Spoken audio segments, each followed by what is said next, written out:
o Supremo vai lá e diz que não vai ter mais isenção de IPVA em carro elétrico e carro híbrido. Que história é essa, né? Pois é sobre essa história que eu quero conversar com você e quero demonstrar através até de tabelas, de dados, para você entender um pouco melhor essa decisão, né, que foi de relatoria do ministro Alexandre de Moraes, e para que você entenda de uma vez por todas esse tema da DI 7728 e o que é que não pode e o que pode para fins de IPVA. Vamos aproveitar e fazer também uma breve revisão, né, sobre o que foi incrementado na reforma tributária da emenda constitucional 132 de 2023. Bom, eu me chamo Felipe Duque, sou professor de Direito Tributário, espero que você dê uma moral, que você comente aqui o que é que você acha. Se você tem isenção de IPVA ou de carros elétricos, né, híbridos também na sua cidade, quero que você escreva aqui nos comentários, é para mim mesmo também, para eu entender. E também para você entender um pouco a contextualização. Veja, assim foi noticiado do que a gente viu. Supremo invalida a isenção de IPVA de carros elétricos e híbridos. Eu falei, nossa, que é isso? E quando eu fui ler o inteiro teor, eu pensei, caramba, eu poderia explicar aos alunos, né, para que eles fiquem um pouco mais tranquilos, né, para que eles não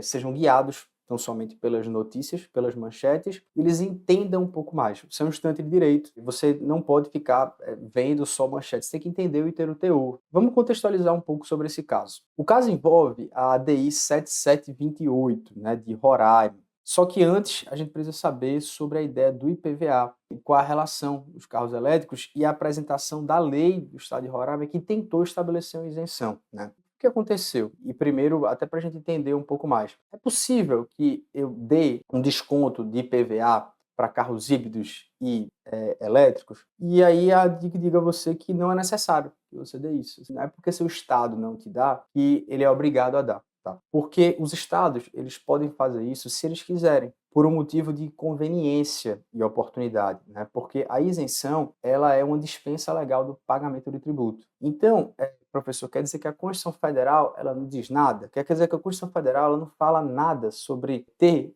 uma isenção de IPVA para carro elétrico? E é justamente isso, né? A Constituição Federal, ela depois da emenda constitucional 132 de 2023, ela diz assim, olha, pode ter alíquotas diferenciadas em razão da função do veículo, do tipo do veículo e também do impacto ambiental. Então, carros a passeio podem pagar mais do que carros, sei lá, de caminhões. O impacto ambiental pode ser levado em conta. Então, levando em conta, obviamente, que o impacto ambiental de carros elétricos híbridos é bem menor do que carros a combustão, pode ser que leve em conta para diminuir as alíquotas, mas não obrigatoriamente para zerar as alíquotas. Por quê? Porque a gente sabe que os carros elétricos e os carros a combustão, né, ambos eles são prejudiciais ao meio ambiente, né? Agora, qual é menos prejudicial? Ou seja, não tem uma determinação constitucional, e é isso que eu quero que você entenda, para dar 100% de isenção para o IPVA para carros elétricos e carros híbridos, tá? Os entes assim o fazem porque eles querem. Tanto que eu vou te mostrar uma tabela sobre isso. O que aconteceu? No estado de Roraima, o artigo 1º dessa lei disse assim, olha,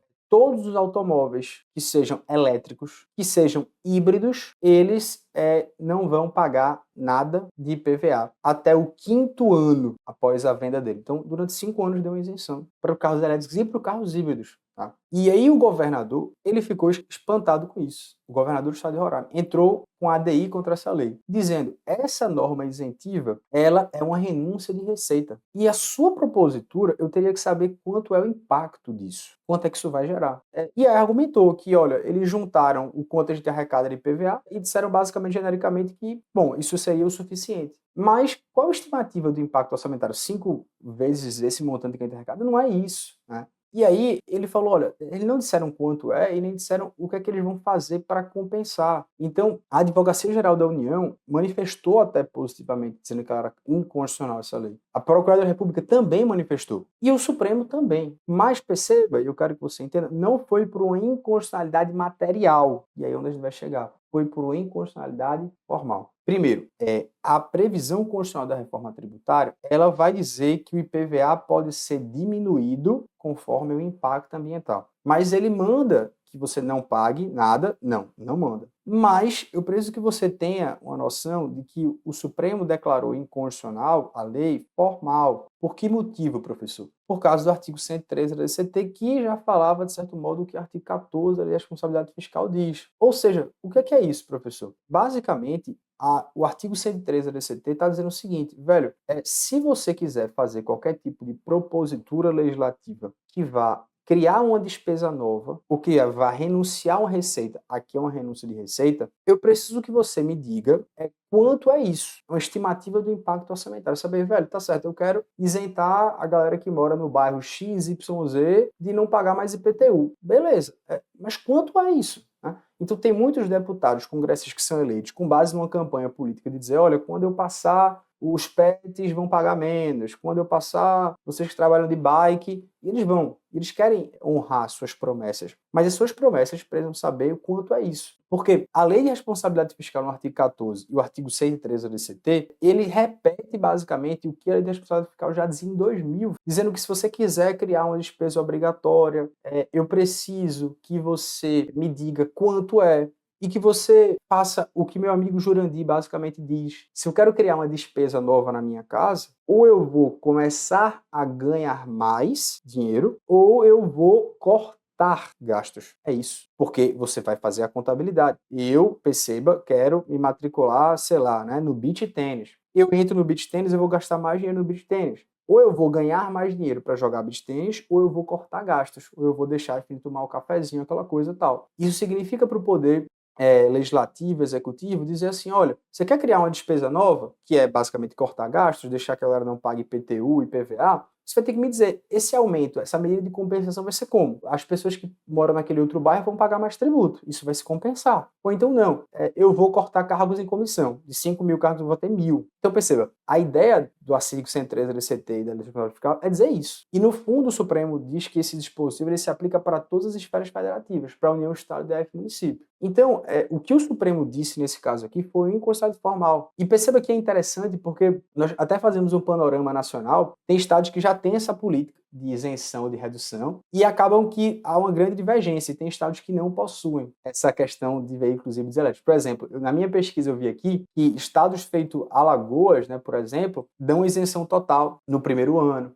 Nos veículos híbridos, ele já vai fazendo um escalonamento diferente. O Distrito Federal não diferencia híbridos de elétrico. No Maranhão, a gente tem uma distinçãozinha, o veículo, porque assim, tem gente que equipara veículo elétrico e veículo híbrido, tem gente que não. Então, somente para vocês verem assim como é de cada estado, foi o que eu pesquisei lá no site do G1. E já tem estados que não tem isso não, São Paulo, Paraná, Santa Catarina falam, não, nós veículo elétrico e híbrido não. Todo mundo polui, enfim, ele não leva em conta, de certo modo, essa distinção. Então, como é que fica e qual foi o fundamento principal do Supremo? O fundamento principal da inconstitucionalidade foi a inconstitucionalidade formal, tá? O problema específico do estado de Roraima, e para você perceber que isso não agrega a outros entes imediatamente, é dizer, olha, faltou esse estudo de impacto. Eu não sei quanto é que você vai gastar nisso. Eu não sei quais são as medidas de compensação que você fará, porque você não me disse. Então, quando a gente trata de renúncia fiscal, eu tenho que incluir ela na lei orçamentária, e eu tenho que dizer quais são as medidas de compensação que eu vou fazer, seja elevar as alíquotas para outros casos, seja expandir a base de cálculo para outros casos, seja criar um tributo novo para tributar mais do que eu vou deixar de arrecadar, porque deixar de cobrar IPVA de carros elétricos e híbridos é perder receita. Então, essa necessidade do impacto financeiro orçamentário, ela já foi dita pelo Supremo algumas vezes. Então, ela pegou esse caso e basicamente já disse, olha, meus amigos, se vocês querem criar um projeto de isenção fiscal, duas condições essenciais. Impacto orçamentário, quanto é isso? Até para vocês poderem voltar e saberem ter